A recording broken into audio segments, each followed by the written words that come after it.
Movie ಜೊತೆಗೆ Max ಕೂಡ ಬರ್ತಾ ಇದೆ, ಸುದೀಪ್ ಸರ್ ಅವರ ಮೂವಿ.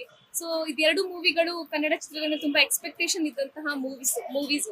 ಸೊ ಮ್ಯಾಕ್ಸ್ ಬಗ್ಗೆ ಆಗ್ಲಿ, UI ಬಗ್ಗೆ ಆಗ್ಲಿ, ಅದ್ರ ಬಗ್ಗೆ ಕಾಂಪಿಟೇಷನ್ ಇದೆಯಲ್ಲ, ಅದ್ರ ಬಗ್ಗೆ ಏನ್ ಹೇಳ್ತೀರಾ ಸರ್? ಕಾಂಪಿಟೇಷನ್ ಮಾಡಕ್ ಏನಿಲ್ಲ ಮೇಡಮ್. ಕನ್ನಡ ಚಲನಚಿತ್ರ ದೊಡ್ಡ ಮಟ್ಟದಲ್ಲಿ ಬರಬೇಕು. ಒಂದಕ್ಕೊಂದು ಮೇಲೆ ಬಂದ್ರೆ ನಮ್ಮ ಕನ್ನಡ ಚಲನಚಿತ್ರಕ್ಕೆ ಆರೋಗ್ಯ ತಾನೆ ಅದು ಇದೆಲ್ಲ ಏನ್ ದೊಡ್ಡ ವಿಷಯ ಅಲ್ಲ. ಯಾಕಂದ್ರೆ ನಮ್ಮ ಪಿಕ್ಚರ್ ಮ್ಯಾಕ್ಸ್ ನಮ್ಮ ಪಿಕ್ಚರು, UI ನಮ್ಮ ಪಿಕ್ಚರು. ಕನ್ನಡ ಪಿಕ್ಚರು ಒಂದ್ ಮಟ್ಟಕ್ಕೆ ಪ್ಯಾನ್ ಇಂಡಿಯಾ ಲೆವೆಲ್ ಬಂದು ದೊಡ್ಡ ಮಟ್ಟದ ಯಶಸ್ವಿ ಆದ್ರೆ ಅದು ನಮ್ಗ್ ತಾನೆ ಸಂತೋಷ. ಕನ್ನಡದವರಾಗಿ ನಮ್ಗೆ ಅದೊಂದು ಹೆಮ್ಮೆ ತಾನೆ. ಆದ್ರಿಂದ ಇದನ್ನ ಪೈಪೋಟಿಯಾಗಿ ಎತ್ಕೋಬಾರ್ದು. ಅದು ನಮ್ ಪಿಕ್ಚರ್ ಅನ್ನೋ ಒಂದು ಭಾವನೆಯಲ್ಲಿ ಮಾತಾಡ್ಬೇಕಷ್ಟೇ. ಕೊನೆಯದಾಗಿ ನಮ್ಮ ಬಾಸ್ ಟಿವಿ ವೀಕ್ಷಕರಿಗೆ ನಿಮ್ಮ ಒಂದು ಫೇಮಸ್ ಡೈಲಾಗ್ ಮುಖಾಂತರ ಬಾಸ್ ಟಿವಿಗೆ ಸಬ್ಸ್ಕ್ರೈಬ್ ಮಾಡಿ ಅಂತ ಹೇಳ್ಬೋದಾ? ಹೇಳ್ತೀನಿ. ಜಾಲಿ ಜಾಲಿ ಎಲ್ಲ ಜಾಲಿ.